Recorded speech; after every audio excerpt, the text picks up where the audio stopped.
La statue de Léopold II à Bruxelles symbolise son rôle de bâtisseur de la Belgique moderne. Pourtant, derrière cette gloire officielle se cache une autre réalité, son règne brutal sur le Congo. Ce monument en bronze, érigé en 1926, représente un héritage soigneusement construit, mais il porte l'ombre des crimes coloniaux.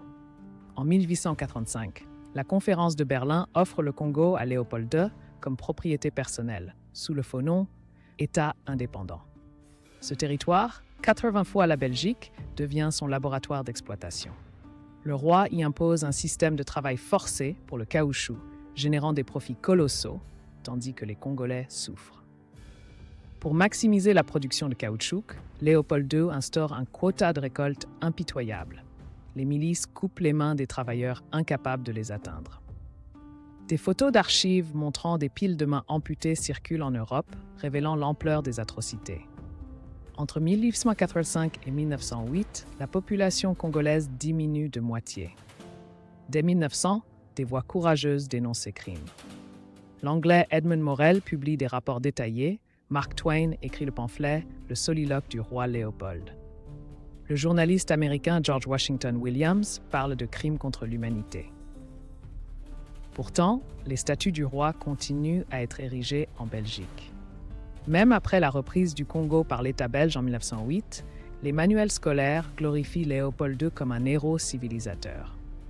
Les statues restent intactes, les crimes sont minimisés.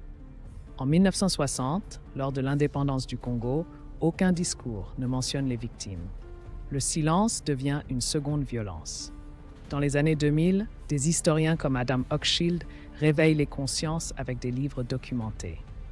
En 2020, le mouvement Black Lives Matter donne une résonance mondiale aux protestations. Des activistes congolais et belges exigent enfin la vérité.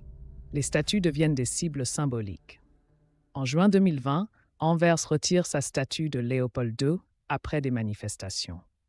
Gand et Bruxelles suivent. Les municipalités organisent des consultations citoyennes. Certaines statues sont transférées dans des musées avec des explications historiques. D'autres sont vandalisées avec des inscriptions « Assassin colonial ». En 2022, le roi Philippe exprime pour la première fois ses regrets pour les souffrances infligées. Mais il évite le mot « excuse » et aucune réparation financière n'est promise. Les archives coloniales restent partiellement inaccessibles.